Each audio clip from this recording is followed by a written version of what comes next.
In today's video, we survived 100 days of Minecraft, except there's two of us. Let's get you guys accustomed. This is my friend Aweka, and he doesn't play Minecraft Survival very often, so hardcore mode is gonna be an interesting one. If one of us gives up on the challenge is then over. A couple goals for this video is to discover everything the 1.20 update has to offer, make a house using the new block, and finally beat the Ender Dragon. Can we pull this off without giving up? Watch till the end to find out. Also, every subscriber I get for this video, I will be placing 1 TNT on Aweka's Minecraft house. So make sure to hit that button. Let's get on to the video.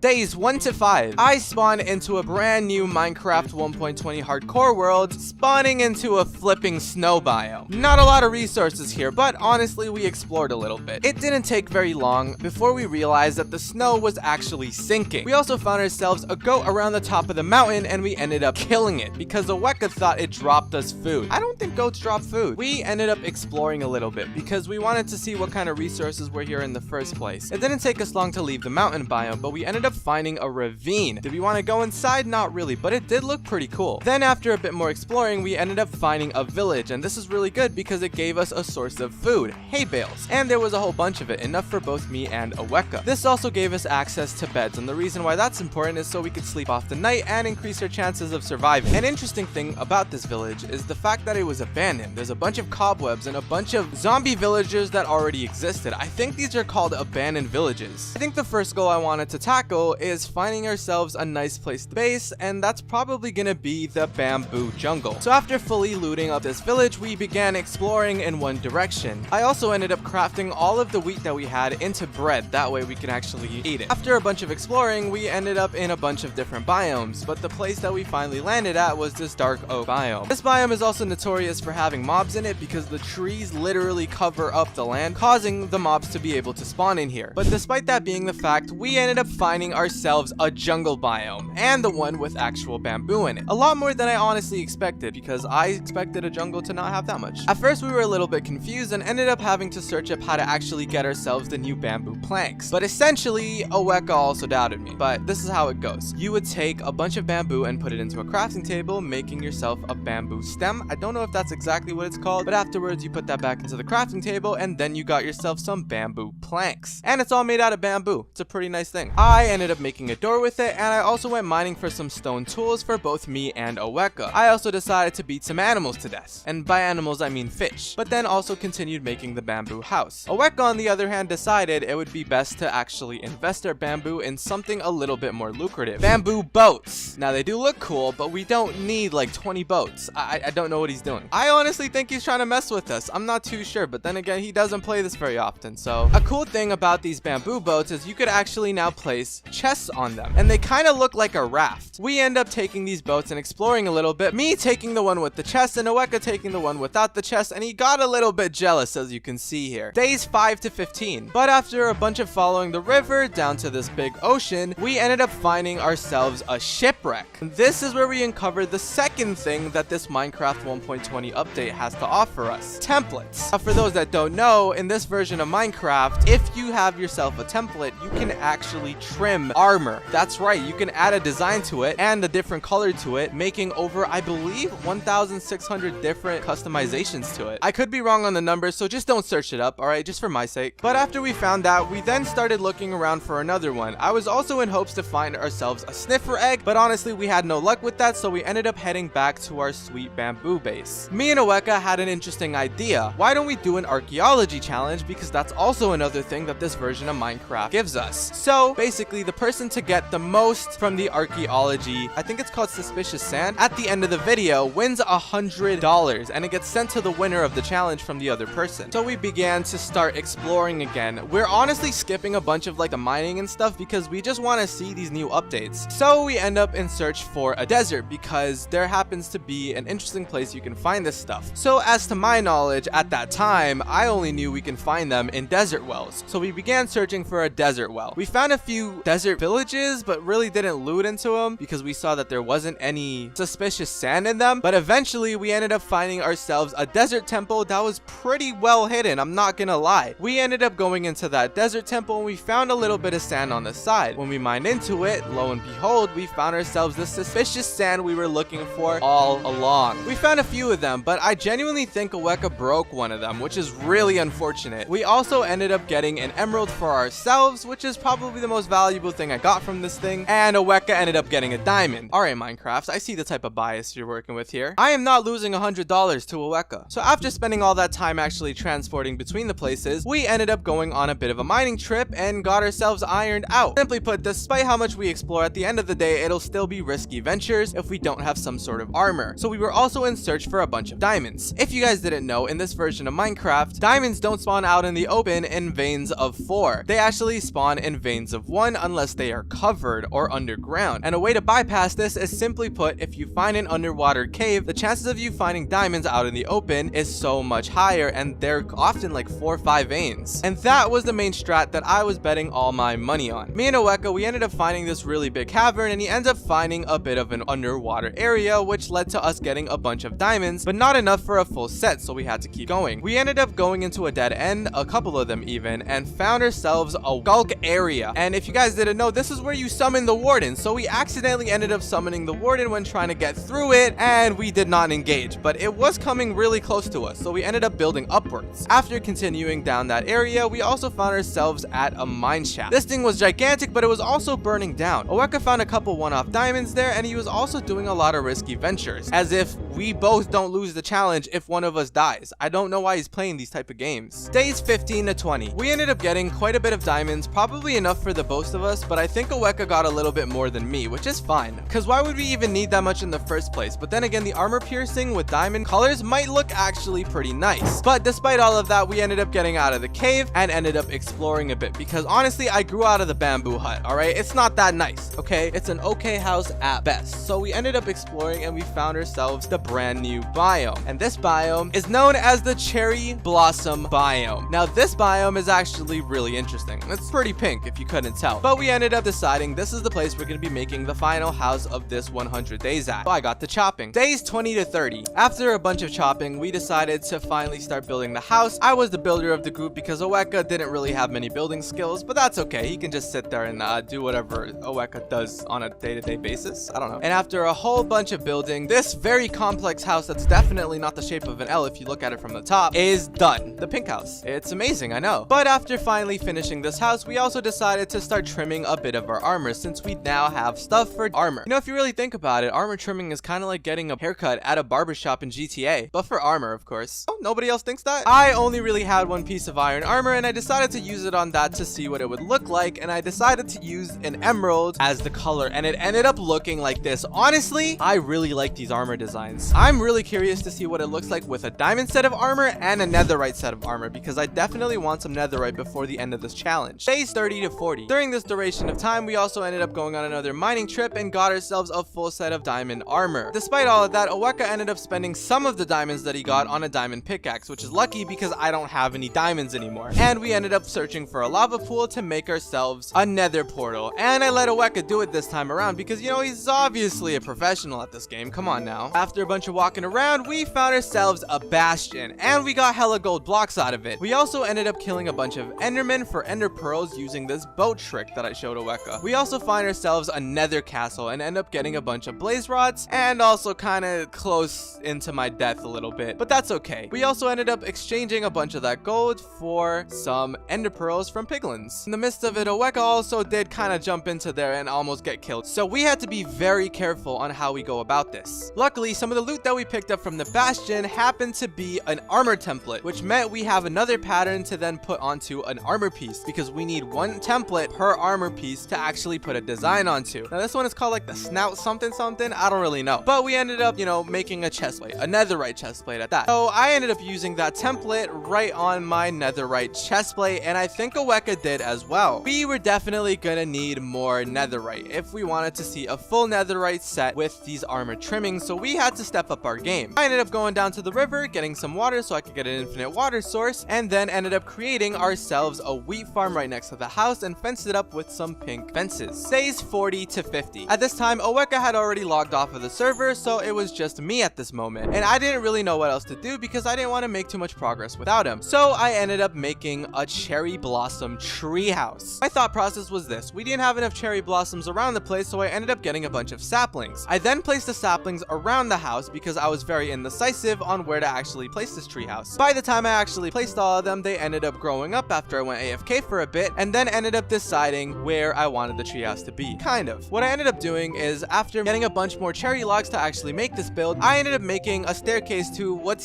supposed to be the 3rd floor, but is then connected to this shrine that I made out of Sakura blocks as well. I also put a bit of glowstone at the top of it to make it look really nice. Another item they ended up adding is hanging signs, and that's also another thing I wanted to do, even though it was a little bit costly and it was gonna cost her iron, which I don't think Oweka will really like. You know what? He has his own chest and he has his own stuff, so honestly we don't need to worry about it too much. Let's just get to work. And by the end of it, the treehouse ended up looking like this. I also added a bunch of fences, so you know, when you're running up there, it doesn't actually drop you off, and it had a bit of a design to it. I honestly really like it. Another thing that I think I forgot to mention is I found out what to do with those pot shards that we got from some of the suspicious sand that we found at that temple. The use of it is to make ourselves a pot, and a pot with some designs on it. And honestly, in my opinion, I thought it was really nice. It added a little bit of decoration that you can put around the house, but I may have overdone it just a tad bit because there were just pots everywhere, even if it didn't make too much sense. You know what? That doesn't even matter, okay? Because it looks pretty. I wanted to refocus on the main task at hand, and that's simply just to get more netherite, so I could honestly work on that a bit before Oweka hops on. So I begin my sheep farm. I went out and found ourselves some sheep, and I had to bring them all the way back to our house. That's also another reason I made the wheat farm, so we actually had the wheat for it. But after all of that, we brought them back to the house, and I ended up not having a pen for them, so I stuck them in a very sanitary hole. Is this a good idea? I don't know. Honestly, I'm very scared of them entity cramming when I start breeding them, but that's okay. But not before long, Oweka ended up coming back from school, and he joined up on the server. So I showed him around. Days 50 to 60. There was not a lot of stuff that happened around this time. Honestly, me and Oweka were just talking and waiting for the sheep to actually grow. But the sheep farm now looks like this with a bunch of more sheep in them, and it's a little bit extended. Honestly, sheep are in here living rent-free, so they shouldn't be complaining. And they get the 2 best neighbors in the world. Me and Oweka too, I guess. But after a bunch of us farming them for wool, we ended up getting a bunch of beds and going to the nether. We needed a way to get down all the way to Y level. I think it was 13 to 11. That's the one we decided to choose. We ran into a bit of a problem, and that's just simply put, we were on top of a huge lava lake. A lake doesn't really justifyingly explain this. It's more like a lava ocean, just stopping us from getting to those lower Y levels. So I decided to do something very risky for someone playing hardcore Minecraft. I ended up diving into the ocean of lava. But to be fair, in my defense, I did have myself a fire protection potion. My thoughts were, if I could get to the bottom of this lava ocean, I can then build around me